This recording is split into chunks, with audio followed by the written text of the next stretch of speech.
저희가 계속 지금 지난 2주간부터 그 야고보서 말씀을 보고 있어요. 들었던 말씀을 다시 한번 우리가 좀 꺼집어내 봅시다. 그 여러 가지 고난을 당할 수 있다 그랬어요. 그때 뭐 하라 그랬지요? 인내하라 그랬지요.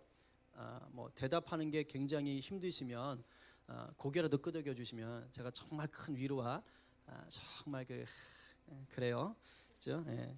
자, 그런데 그 고난이 신앙 때문에 당하는 고난도 있지만 그렇지 않은 고난, 내 죄나 연약함 때문에 당하는 것도 있다고 그랬어요. 그것 때문에 인내하게 된다. 그런데 그렇게 인내할 때 마침내 어디까지 간다? 생명의 면류관을 누리는 그 온전한 날을 맞을 수 있다라고 그랬어요. 근데 그 인내가 내 힘으로만 만들 수 있다고 그랬나요? 아닌가요? 아니죠. 그 인내 가운데 누가 함께 하신다고요? 우리 약함을 아시는, 감찰하시는 성령님께서 그 고난의 자리 가운데 함께 하셔서 나로 하여금 인내하게 하신다. 그 생명의 면류관까지 같이 가신다 그랬어요. 그리고 그걸 뭐라 그랬냐면 은혜다라고 얘기했습니다. 그러니까 성도가 인내한다는 것은 고난당할 때 하나님을 기억하고, 그리고 어떻게 해서든지 내가 하나님을 붙잡으려고 하는 그 자체가 뭐예요? 인내인 거예요. 이게 아주 귀한 것이죠. 근데 문제가 뭘까요? 우리가 알아요. 머리로는 아는데 이 고난이 닥칠 때 이 온전한 생명의 면류관을 향해서 인내하지 못할 때가 있더라 이 말이에요. 이게 우리의 연약함이잖아요. 그래서 아주 위험한 길로 막 내달릴 때가 있는 거예요. 지금 야고보가 오늘 본문에서 바로 그걸 지금 얘기하고 싶은 거예요. 아주 위험한 길로 가고 있어. 그걸 깨닫게 하려는 겁니다. 그래서 혹시라도 고난 당하고 있는데 인내하지 못하는 성도가 있다면 다시 일으켜 세우려고 하는 겁니다. 자, 그럼 야고보가 말하는 이 위험한 길이 뭘까? 고난 당할 때 우리가 그야말로 이 지독한 시험에 빠지게 만드는 것은 뭘까? 오늘 야고보가 그렇게 말하는 거예요. 고난 당할 때 그 탓을 누구한테 돌려요? 하나님 탓으로 돌리는 거예요. 이렇게 말하는 거예요. 지금 하나님께서 날 시험하시는 거예요. 하나님 때문에 나 시험 들었어. 그래서 내가 이 어려움 당하고 있는 거예요. 이렇게 얘기하는 거예요. 실제로 종종 교회에서 믿음이 좋으신 분들 또는 이게 저 같은 이제 교육자들이 고난 당하고 있는 성도들한테 이와 비슷한 얘기들을 합니다. 뭐 형제님, 자매님, 뭐 집사님, 뭐 권사님, 장로님, 지금 하나님의 시험을 통과하고 계신 거예요. 힘내세요. 이 시험 이겨내시면 능히 큰 복을 받을 거예요. 혹시 이런 말 들어보셨어요? 한 번도 안 들어보셨어요? 주위에 좀 이렇게 사랑받을 만한 사람 없으세요? 보통 이런 얘기 듣는데, 이제 자, 그러면 하나님이 우리를 시험하신다는 말이 맞습니까? 틀립니까? 이게 이제 쉽게 말하기 애매한 게, 성경 지식이 조금 있는 분은 실제로 하나님이 자기 백성을 시험한다는 것을 알아요. 대표적인 예가 있지요. 뭐지요? 아브라함이 이삭을 죽여야 될 사건. 그 하나님 뭐 한 거예요? 시험한다고 성경에 분명히 써 있어요. 우리 창세기 22장 1절 말씀 같이 읽어볼까요? 시작. 그 일 후에 하나님이 아브라함을 시험하시려고 그를 부르시되 아브라함아 하시니 그가 이르되 내가 여기 있나이다. 이 야고보서에 쓰인 이 시험이 히브리어로 말하면 똑같은 단어인 거예요. 그러니까 똑같은 단어로 지금 얘기하고 있는 거예요. 하나님이 지금 시험하겠다는 거예요. 여기만 있는 게 아니에요. 우리가 잘 모르시지만 사사기에 보면은요, 이제 여호수아가 죽고 난 다음이잖아요. 근데 하나님께서 그러는 거예요. 여호수아가 죽고 나서 여전히 그 이스라엘 땅에는 아직 정복되지 않은 이방 족속들이 있었어요. 근데 하나님께서 그 족속들을 일부러 남겨두셨다라고 얘기하는 거예요. 그리고 그 이유가 뭐냐? 이스라엘 백성들을 시험하기 위해서다. 이렇게 얘기합니다. 사사기 2장 22절 말씀 시작. 이는 이스라엘이 그들의 조상들이 지킨 것 같이 나 여호와의 도를 지켜 행하나 아니하나 그들을 시험하려 함이라 하시니라. 쉽게 말하면 말씀을 지키는지 안 지키는지 보려고 하나님이 시험하신다. 자, 이런 걸 보니까 하나님께서 우리를 시험하실 때가 분명히 있지요. 그러니까 지금 하나님께서 날 시험하시는 거야 라고 말하는 게 꼭 틀린 거는 아닐 수 있는 거예요. 그런데 야고보가 뭐라는 거죠? 그렇게 말하지 마라. 지금 이 얘기를 하고 있는 거예요. 우리 13절 말씀 다시 성경 보면서, 여러분 성경 보면서 13절 말씀 다시 읽겠습니다. 시작. 사람이 시험을 받을 때에 내가 하나님께 시험을 받는다 하지 말지니 하나님은 악에게 시험을 받지도 아니하시고 친히 아무도 시험을 하지 아니하시느니라. 아멘. 지금 시험 받을 때 나 시험 당하고 있어, 이렇게 얘기하지 말라는 거예요. 그 이유는 두 가지로 얘기하죠. 일단 하나님은 악에게 시험을 받지 않는다. 그리고 아무도 시험하지 않으신다. 자, 첫 번째 말은 좀 이해가 돼요. 왜냐하면 하나님이 마귀한테 시험을 당한다는 건 좀 상상하기 어렵죠. 그죠? 감히 어디서 마귀 주제에, 그죠? 그러니까 이게 말이 안 될 것 같아. 그래서 우리가 알 것 같아요. 그럴 수 있겠다. 그런데 하나님이 아무도 시험하지 않는다라는 말은 이미 구약 성경을 보게 되면 하나님이 시험한다고 했거든요. 아브라함의 예도 있고, 뭐 사사기의 얘기도 있고, 뭐 히스기야 왕의 예도 있고요. 그러면 이 말이 맞나? 이거 야고보서 이거 잘못 얘기한 거 아니야? 라고 얘기할 수 있어요.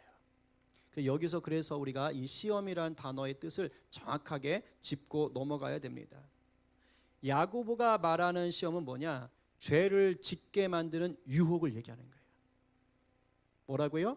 죄를 짓게 만드는 유혹. 그런데 아브라함에게 이삭을 제물로 바쳐라 라고 얘기하는 건 지금 하나님이 아브라함한테 죄 짓게 만드는 유혹인가요? 당연히 그거 아니죠. 바로 믿음을 위한 테스트죠. 그죠? 그래서 본문에 있는 이 시험이란 말이 두 가지 뜻이 다 있어요. 테스트하다라는 뜻이 있고 유혹하다라는 뜻이 다 있습니다. 그러니까 똑같은 단어가 창세기에도 쓰였고 여기에도 쓰였는데, 그죠? 그런데 의미가 두 가지 뜻이 다 있는 것입니다. 그러니까 본문 오늘 야고보서에서 말하려는 의도는 뭐냐? 하나님의 테스트를 얘기하는 게 아니고 죄 짓게 만드는 유혹을 얘기하는 거예요. 하나님은 그 누구도 죄를 짓도록 유혹하는 분이 아니다 이 말입니다. 당연하지요? 하나님 때문에 죄 지은 분 있어요? 막 하나님은 막 야 너 이거 있잖아 몰래 이거 해 이렇게 말씀하세요? 큰일 납니다. 큰일 납니다 이거. 그죠? 하나님은 죄를 싫어하십니까? 좋아하십니까? 너무너무 싫어하세요. 죄와 타협하실 수가 없어요. 죄 자체가 하나님과 공존할 수 없어요. 함께 할 수가 없습니다. 그죠? 그래서 예수님을 우리한테 보내신 거예요. 왜냐하면 하나님 우리와 영원히 함께 하고 싶은 거예요. 그런데 우리가 함께 하려니 우리가 뭐 덩어리가 돼 있는 겁니까 지금? 죄 덩어리가 돼 있는 거예요. 이 죄 덩어리가 돼 있는 우리와 함께 하실 수가 없는 것이죠. 마음은 있으신데. 그러니까 우리의 상태를 먼저 해결해 주셔야 되는 거예요. 그래서 보내신 게 우리 예수님이신 겁니다. 그래서 그 주님을 통하여 우리 죄를 깨끗게 하시고 그리고 그로 말미암아 하나님 우리와 영원히 함께 하시는 것이죠. 그런데 야고보가 지금 이 시험을 말하면서 아예 테스트에 대해서는 언급을 안 하고 이 유혹에 대해서만 언급하는 게 뭐냐? 좀 이게 테스트도 있다 얘기하면 좋잖아요. 근데 지금 본문에서 유혹에 대해서만 언급한다고요. 이걸 잘 기억하셔야 돼요. 우리가 당하는 고난이 사실은 이 유혹에 넘어가서 생기는 게 많다는 거예요. 그러니까 내가 신앙생활 하는 것 때문에 고난을 당하는 것 같지만 그렇지 않은 경우가 많다는 거예요. 물론 누가 봐도 뻔한 나쁜 죄를 지을 때는 뭐 당연히 이건 유혹이죠. 그렇죠? 하지만 신앙적인 일로 보여지는데도 불구하고 그래서 고난당하는 것처럼 보여요. 마치 핍박과 박해처럼 보입니다. 그런데 영적인 실체를 보고 나면 죄의 유혹에 넘어간 거예요. 그게 씨앗이 된 겁니다. 이런 경우가 많다 이 말이에요. 우리가 이렇게 죄의 유혹에 넘어가서 고난을 당하게 되는 과정을 야고보가 설명해요. 그러니까 처음에는요 이게 신앙적인 특히 이제 제가 요게 포커스를 맞추는 건데 처음에 우리가 모른다니까요. 근데 요 6가지 과정을 좀 아시면 이렇게 해서 내가 넘어갔구나 라는 것을 알게 되는 거예요. 우리 14, 15절 성경 말씀 보면서 한번 읽어보겠어요? 오직 시작.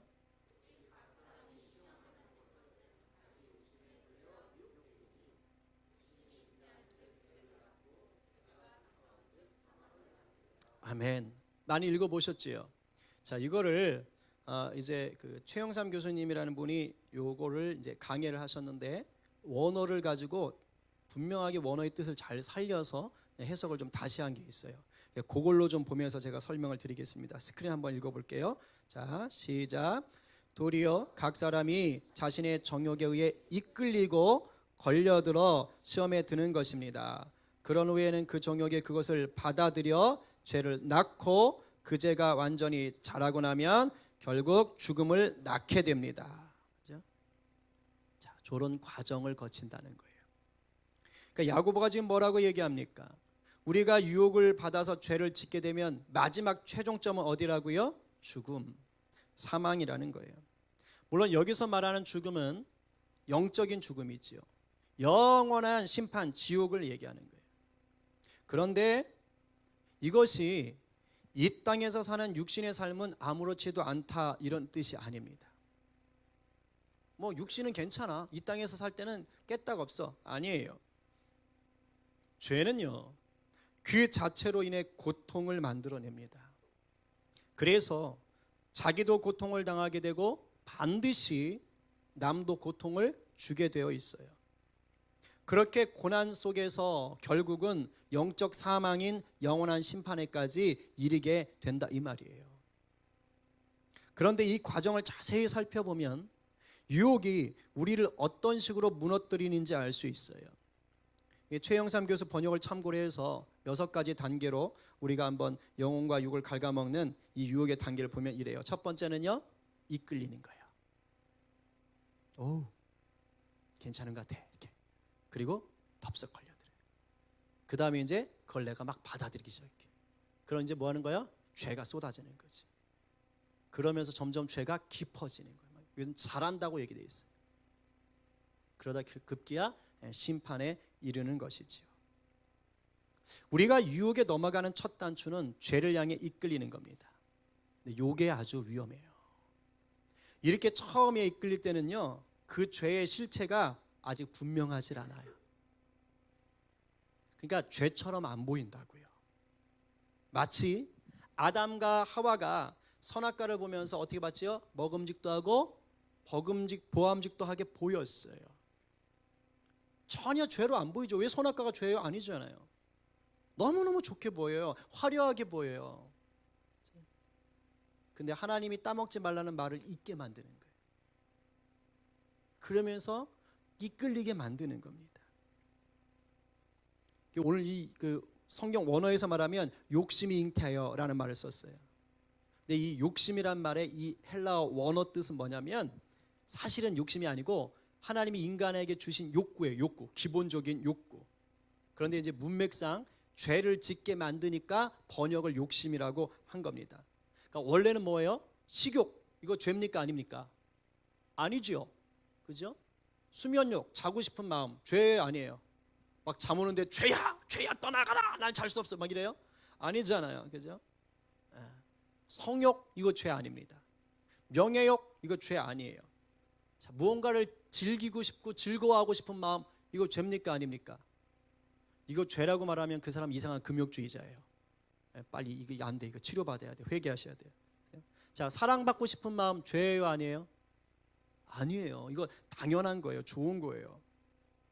내가 외롭지 않고 싶어요. 어떤 공동체 소속해서 인정받고 싶고 거기서 함께 어울리고 싶어요. 이거 욕구인데 건강한 욕구지요.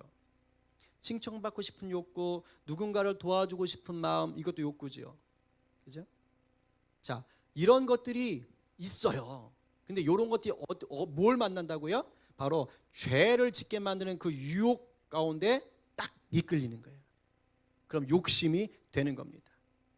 하나님이 주신 기본적인 욕구가 있는데 이것이 죄를 향하여 냄새를 맡고 막 가기 시작하면 그때 변질이 된다 이 말입니다. 그래서 처음에 뭔가 이끌려갈 때는, 죄에 이끌려갈 때는 큰 잘못처럼 안 보이는 거예요. 그러니까 넘어가지요. 처음부터 나쁜 줄 알면 안 넘어갑니다. 지극히 당연한 것처럼 보여요. 때로는 착한 행동처럼 보일 수가 있어요. 왜? 마귀는 그런 식으로 유혹하기 때문이에요. 낚시 좋아하세요? 제가 초등학교 때 이미 낚시를 다 끝냈습니다. 그래서 한 10번 다녀보고 이것은 뭐 이미 주님보다 좋지 않구나 하면서 딱 접었는데 그 물고기를 잡으려고 할 때 그 낚싯바늘 채로 그냥 집어넣나요? 안 해보셨죠? 예, 물고기 잡을 때 이게 낚싯바늘 있어요. 자, 그걸 그냥 집어넣으면 물고기가 뭡니까 안 뭡니까? 안 물죠. 낚싯바늘에다 뭘 집어넣어야 돼요? 미끼를 꽂아야 돼요. 예, 저는 주로 지렁이를 사서 썼습니다. 살아있는 지렁이를 사는 거예요. 그러면 이제 거기 20마리 정도 들어있어요. 그럼 그걸 딱 미끼에 꽂아가지고 물속에 집어넣는 거예요. 그럼 그게 물속에서 꼬물꼬물하면 이 물고기들이 이제 그걸 보면서 막 꼬이기 시작하는 겁니다. 그러면서 이렇게 입질도 해보고 그러다가 맛있겠다 하고 딱 물면 이제 끝나는 거죠. 그러니까 미끼를 보고 뭐 하는 거예요? 이끌리기 시작하는 거예요. 그러다가 덥석 무는 거예요. 그러니까 미끼의 유혹에 걸려들면 어떻게 되는 겁니까? 죽음이 가까워지는 거예요. 뭐 물론 가끔은 이렇게 발버둥 치다가 뭐 이렇게 도망가는 놈도 있지만 아감이 찢어져가지고 일단 물었다 그러면 죽음에 가까워지는 거죠.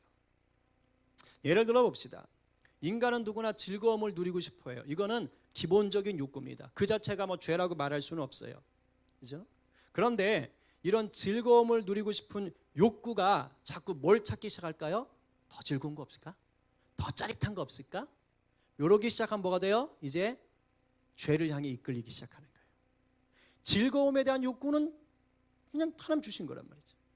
근데 뭔가 더 자극적인 것, 더 나를 좀 확 끌어올릴 것, 이런 걸 찾다 보면 이 마귀가 이렇게 하는 거예요. 미끼 던지는 거죠. 지렁이 걸어서 나가는 거예요. 컴퓨터나 스마트폰으로 게임하는 것, 자, 그거 자체가 잘못일까요? 아닐까요? 할 수 있어요? 없어요? 뭐 게임하는 분들은 큰 소리로 대변하고 싶겠죠. 그죠? 우리 도현 형제, 그죠? 그게 왜 죄입니까, 목사님? 그게 얼마나 좋은데요, 그죠? 우리 크리스찬들도 그거 개발하고 있습니다, 그죠? 맞아요. 제가 아는 집사님도 그 유명한 게임 만드는 회사 프로그램인데 NC 소프트, 거기에서 그 게임 만드는 프로그램인데 그분이 가진 기술이 우리나라에서 그분밖에 없다나? 그래서 굉장히 고급 기술이래요. 근데 그분은 저한테 그러더라고요. 자기가 그 하나님의 마음을 품고 이 사회에서 일을 한다. 뭐 이제 그런 얘기는 하세요. 그러니까 게임 그 자체는 할 수 있어요. 갑자기 우리 청년들이 막 얼굴이 환해지는데, 그죠? 자, 우리 시원이가 또 시험에 들 것 같은데 아빠가 해도 된다 그랬어. 아니야. 그죠? 자, 게임을 할 수 있어요. 근데 해봤어. 재밌어. 즐거워. 자, 그럼 또 하고 싶어요? 멈추고 싶어요? 또 하고 싶죠. 그래서 계속 그걸 하기 시작했어. 밤샜어. 이런 문제가 되죠. 근데 똑같은 거 계속하면 질려요, 안 질려요? 질리죠. 그러니까 이제 또 다른 걸 찾는 거죠. 그 다른 걸 또 찾다 보니까 이거 더 재밌네. 근데 그것도 하다 보면 질려요, 안 질려요? 질려요. 그럼 이제 좀 더 자극적인 거, 좀 더 선정적인 것, 이제 이런 것들을 찾아가게 되는 겁니다. 이런 뭐 수업 시간에도 하고 있고, 뭐 근무 시간에도 하고 있고, 오며 가며 하게 있고, 밤늦게까지 하다 보고 정상적인 생활이 안 되는 거예요. 자, 요 정도 되면 죄입니까, 아닙니까?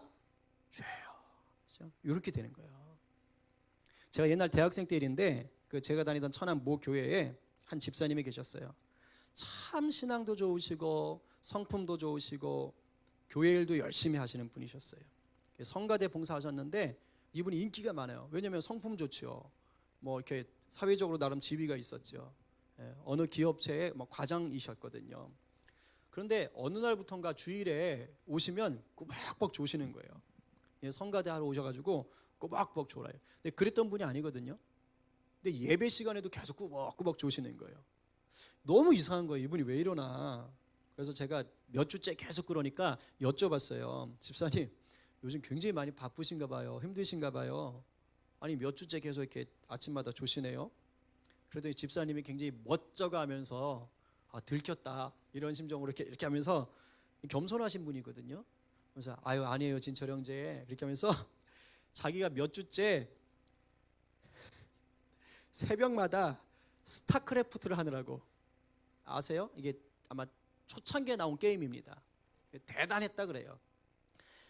새벽마다 스타크래프트 하느라고 잠을 못 잔대요. 그래서 지금 이러는 거래. 제가 진짜 깜짝 놀랐어요. 아, 이런 분도 게임을 해? 좀 이렇게 매치가 안 되더라고요.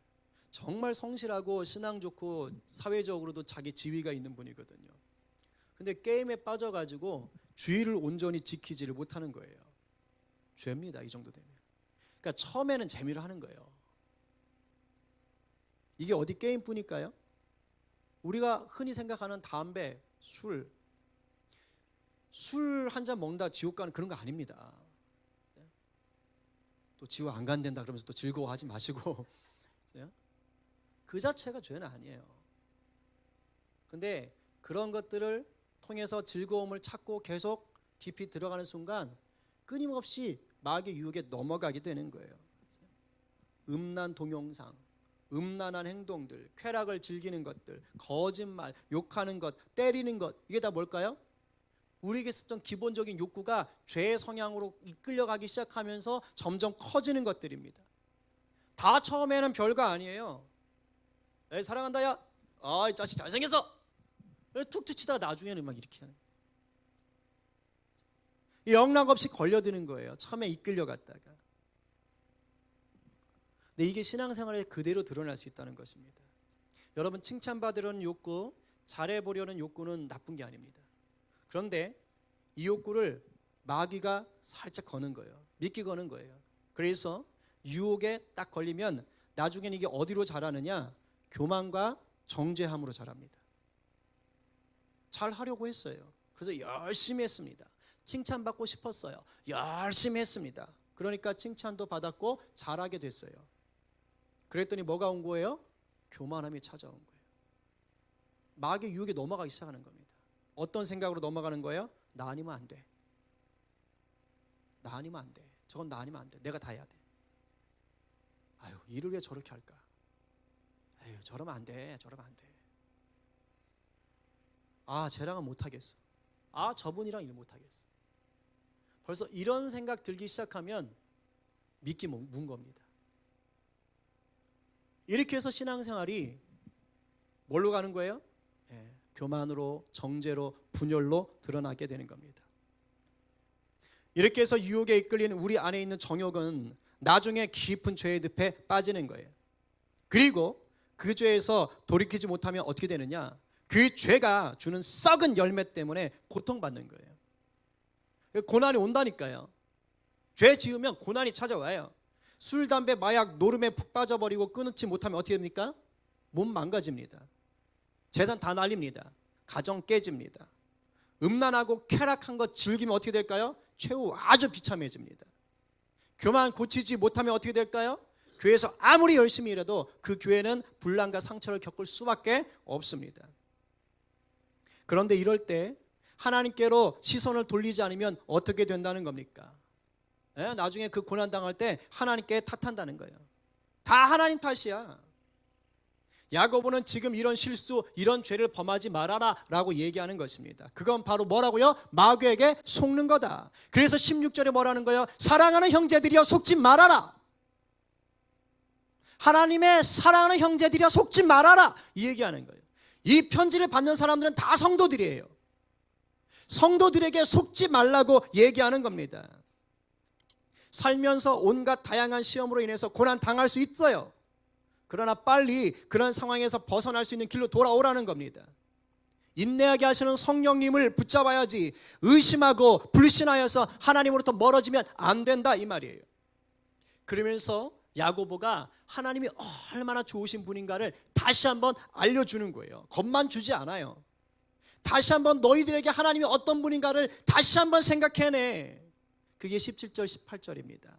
우리 하나님 얼마나 좋으신지 한번 말씀 속에서 찾아볼까요? 우리 17, 18절 다 함께 온갖 시작.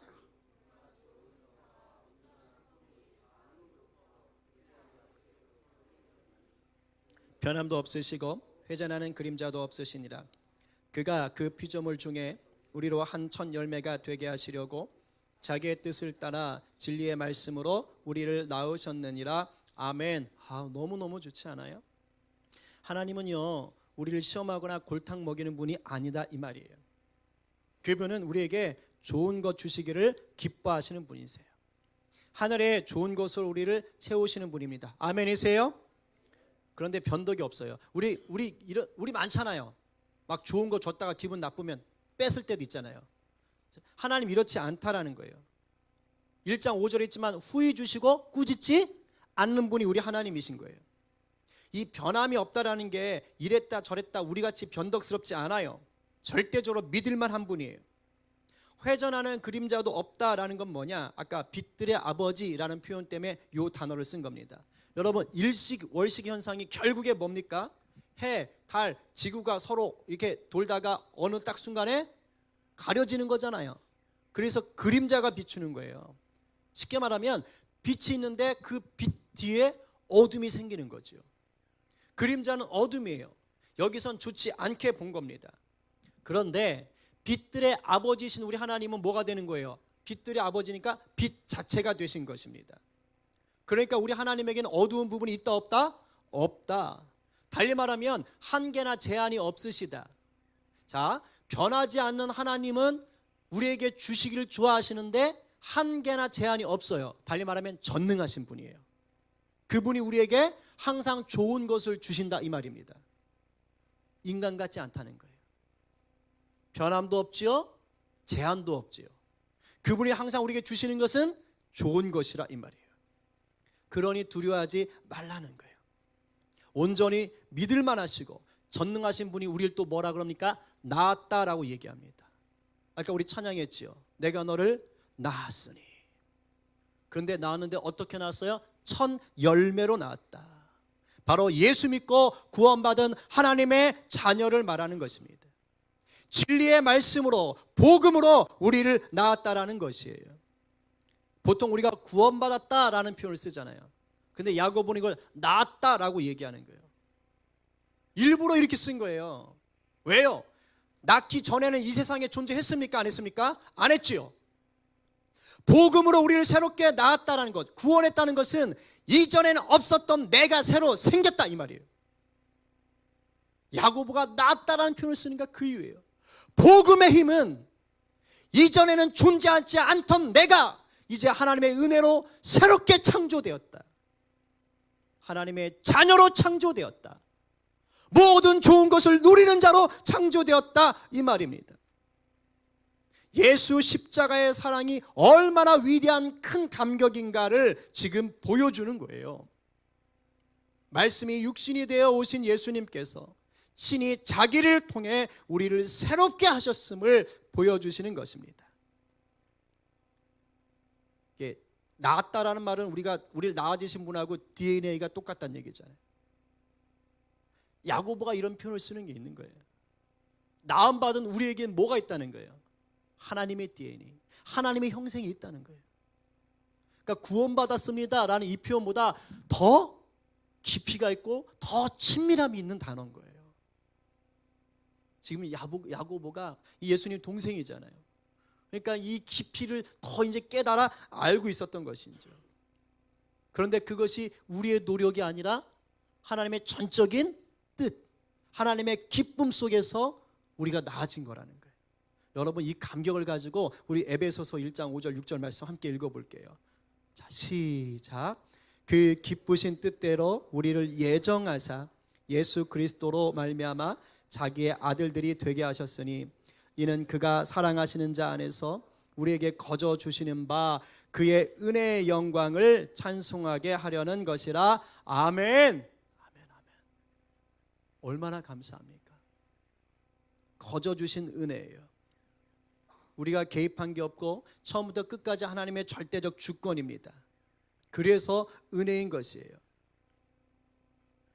우리 입장에서 구원은 그래서 거저 받은 겁니다.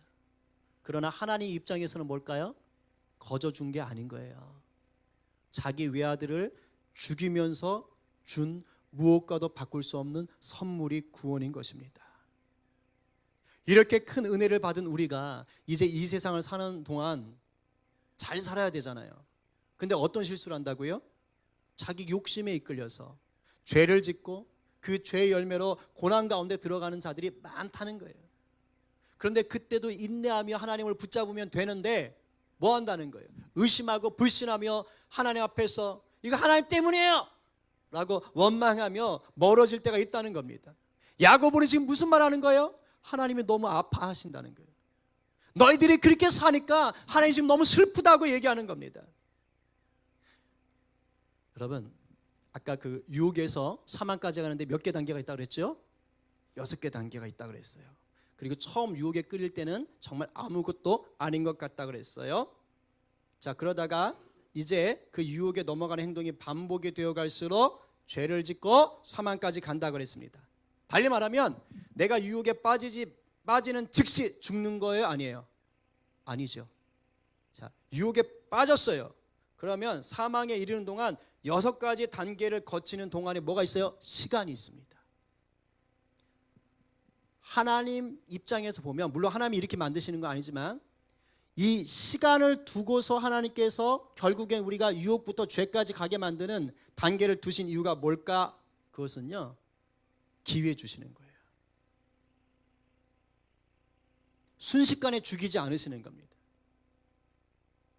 그 빠져 들어가면서 죽음에 이르는 그 시간 가운데 하나님께서 언제고 다시 돌아올 수 있도록 계속해서 기회를 더 주시는 거예요.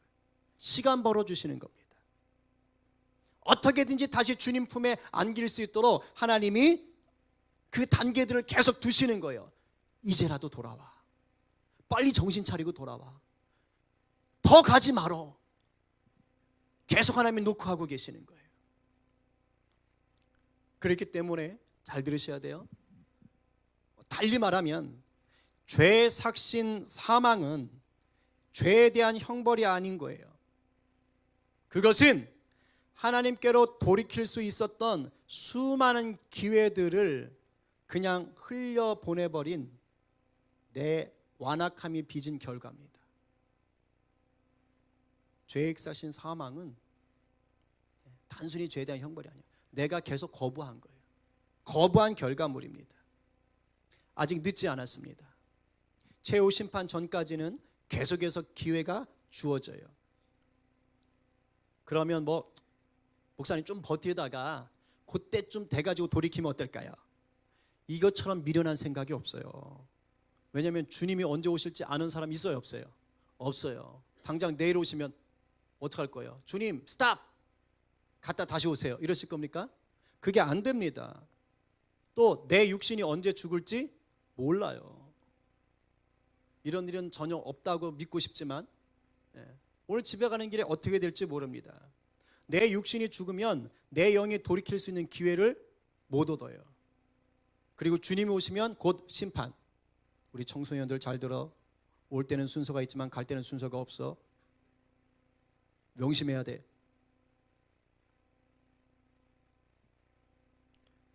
여러분, 지금도 우리 주님은 여전히 우리를 돌아보고 계십니다. 믿으시지요? 극심한 고난 중에서 버림받았다고 생각하는 분 계십니까? 죄송하지만 하나님은 단 한 번도 버리신 적 없습니다. 그럴 거면 아예 애시당초 자기 아들을 십자가에 매달지도 않으세요. 하나님 여전히 기다리고 계십니다. 그런데 시간은 정해져 있어요. 주님이 다시 오시는 그날 하나님의 기다림은 끝이 납니다. 우리를 말씀으로 나오신 하나님께로 빨리 돌아가세요. 내일 없을 수도 있어요. 오늘 돌아가세요.